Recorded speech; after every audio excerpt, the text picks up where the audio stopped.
सुसंस्कृत समजला जाणाऱ्या पारनेर तालुक्यात गेल्या काही दिवसांपासून महिला व मुलींवरील अत्याचार वाढले आहेत। पारनेर गेल्या काही वर्षांपासून एवढं असुरक्षित का झालं हा प्रश्न पडतोय। पारनेरच्या स्थानिक लोकप्रतिनिधींनी याबाबत गांभीर्याने विचार करण्याची गरज निर्माण झाली आहे। गेल्या 5 महिन्यात 5 ते 10 गंभीर अत्याचाराचे प्रकार उघड झाल्याने महिला व मुलींबाबत दहशत निर्माण झाली आहे। महिला व मुलींना घराबाहेर पडणे मुश्किल झाले आहे। बुधवारी रात्री पारनेर तालुक्यातील मस्केवाडी परिसरात आणखी एक गंभीर घटना उघडकीस आली। आपल्या लहान मुलांसोबत मेंढ्याच्या कळपासोबत झोपलेल्या एका मेंढपाळ महिलेवर एका नराधामाने जबरी अत्याचार केला।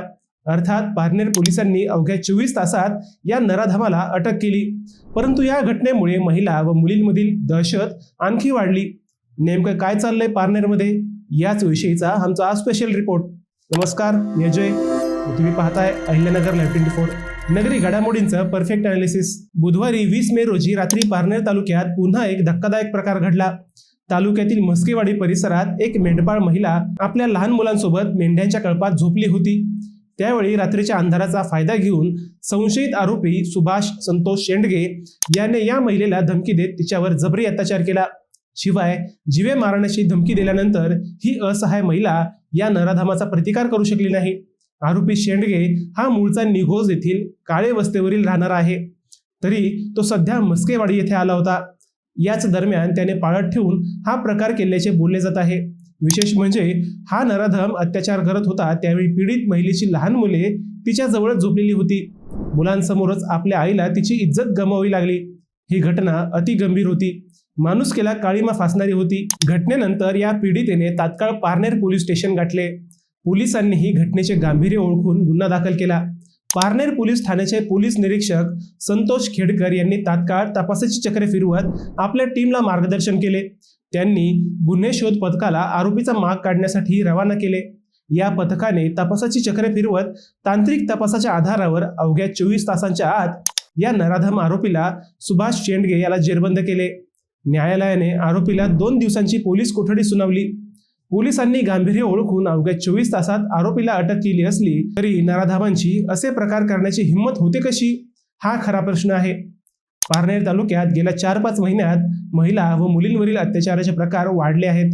लैंगिक शोषण, शारीरिक छळ, बदनामीची धमकी देऊन बलात्कार, विनयभंग या गंभीर प्रकाराचे तब्बल 10 पेक्षा जास्त गुन्हे घडले आहेत। मार्च महिन्यात 2 सख्या अल्पवयीन बहिणींवर अत्याचार करण्याचा प्रकार उघड झाला। 15 व 13 वर्षे वयाच्या 2 सख्या बहिणींवर 5 नराधमांनी अत्याचार केला। मुलीच्या पालकांनी या संदर्भात 2 वेगवेगळे गुन्हे दाखल केले। या प्रकरणात प्रसाद साळवे, अनिल साळवे, विशाल होलावळे, प्रथमेश लोंढे, शुभम आल्हाट, रोहित चत्तर यांच्या विरोधात गुन्हा दाखल केला होता। त्याच महिन्यात पारनेर तालुक्यातील ढवळपुरी येथील दुर्गादेवी वारकरी शिक्षण संस्थेच्या अध्यक्ष आणि कीर्तनकार यशवंत एकनाथ थोरात एका 17 वर्षीय अल्पवयीन मुलीवर लैंगिक अत्याचार करत तिच्या मांडीला चटके देण्याचा प्रकार उघड झाला। विशेष म्हणजे हा महाराज या मुलीवर गेल्या 5 वर्षांपासून अत्याचार करत होता। म्हणजेच मुलगी जेव्हा अवघी 12 वर्षांची होती तेव्हापासून ती नराधम महाराजाच्या वासनेला बळी पडली होती। याशिवाय महिलांचे विनयभंग, पाठलाग, छेडछाड हे प्रकारही नित्याने घडलेत। पारनेरमध्ये हे सगळं काय चाललंय हेच सामान्यांच्या समजण्यापलीकडे गेले।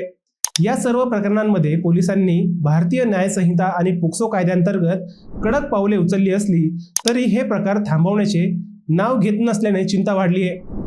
अशा गुन्ह्यांना प्रतिबंध करण्यासाठी स्थानिक पातळीवर जनजागृती आणि पोलीस गस्त वाढवण्यावर भर दिला जात असल्याचे सांगितले जात असले तरी आता स्थानिक लोकप्रतिनिधींनी या प्रकारांना आळा घालण्यासाठी पुढाकार घेणे गरजेचे ठरत आहे। मित्रांनो, तुम्हाला या विषयावर काय वाटतं हे आम्हाला कमेंट करून नक्की कळवा।